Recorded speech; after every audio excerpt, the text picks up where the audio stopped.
И, друзья, хочу вам показать, как у моего внука, у которого аллопеция, волосы выросли.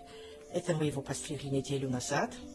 Вот так сейчас у нас волосы выросли. Вот здесь белые пушочки. Смотрите, прежние фотографии у нас есть.